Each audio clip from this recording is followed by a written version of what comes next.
ایک نیک شخص تھا جس کا نام تھا ابراہیم.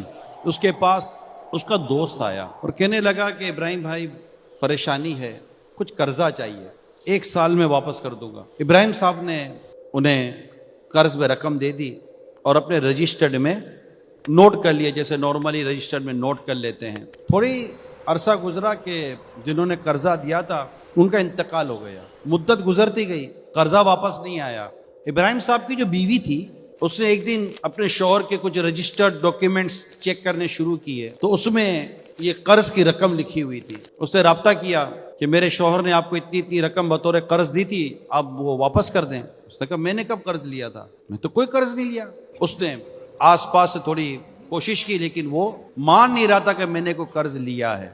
لوگوں نے کہا ابراہیم صاحب نے اگر لکھا ہے قرض رجسٹرڈ میں, اس کا مطلب اس نے دیا تھا, اور وہ منع کر رہا کہ میں نے نہیں لیا تھا. اس پر تھوڑا سا مورلی پریشر ڈیولپ کیا گیا. تو اس کے بعد تھوڑا سا پریشر بڑھا تو اس سے ہاں قرض لیا تو تھا, دیا تھا, میں نے تو دے دیا تھا, میں نے واپس کر دیا تھا. کیونکہ اس کو پتا تھا کہ ابراہیم صاحب غلط نہیں لکھتے. مارکیٹ میں بات ہوتی ہے بعض لوگوں کی کہ یار یہ آدمی سچا ہے, یہ آدمی سچا ہے, غلط بیانی نہیں کرتا. بس ابراہیم صاحب غلط تو نہیں لکھ سکتے تھے. تو اس نے کہا میں نے تو دے دیا. اب بات کسی صورت جب نہ بنی تو اس بیوہ عورت نے عدالت میں کیس کر دیا, قاضی کے پاس مقدمہ دائر کر دیا کہ میری پیمنٹ مجھے چاہیے, میرے شوہر نے انہیں اتنا قرض دیا تھا جو واپس نہیں دے رہا. کیس کی کارروائی شروع ہوئی. جب کیس کی کارروائی شروع ہوئی تو جب قاضی صاحب نے دونوں طرف کی باتیں سنی تو قاضی صاحب نے کہا جب یہ مان رہے ہیں کہ میں نے لیا تھا اور لکھا ہوا ہے کہ اس نے دیا تھا, اب یہ کہہ رہا کہ میں نے واپس کر دیا تو آپ کو واپس نہیں ملا, اس کا کوئی ثبوت نہیں آپ کے پاس. آپ نے چونکہ دعویٰ کیا ہے تو آپ گواہ پیش کرو یا کوئی ثبوت پیش کرو, یا اگر آپ کے پاس گواہ یا ثبوت نہیں ہے تو جس کے خلاف دعویٰ ہے وہ قسم لے لے گا. یہی ایک اصول ہوتا ہے.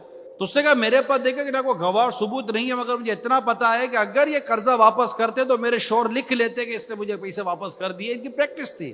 تو قاضی صاحب نے کہا کہ پھر ٹھیک ہے وہ قسم لے لے کہ اگر اس نے قرضہ واپس کر دیا ہے تو. اس نے اللہ کی قسم لے کر کہا کہ میں نے پیسے واپس کر دیے, اللہ کی قسم میں نے پیسے واپس کر دیے.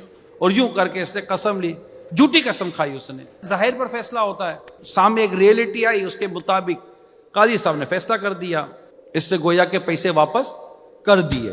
یہ خوش کہ میں بچ گیا, میں نکل گیا, میرے فیور میں فیصلہ ہو گیا.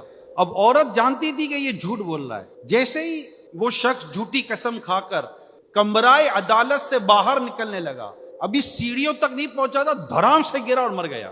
لوگوں کو بڑی حیرت ہوئی. کوئی معاملہ سمجھنے کی کوشش کر رہا تھا اور جا کر اس عورت سے رابطہ ہوا کہ محترمہ معاملہ کیا ہے. عدالت نے تو اس کے فیور میں فیصلہ دے دیا اور اس کو اچانک یہ گرا اور موت آ گئی. کوئی سمپٹمز تو تھے ہی نہیں, کوئی اسی صحت مند آدمی تھا. عورت نے کہا کہ میں جانتی ہوں کہ یہ جھوٹا تھا.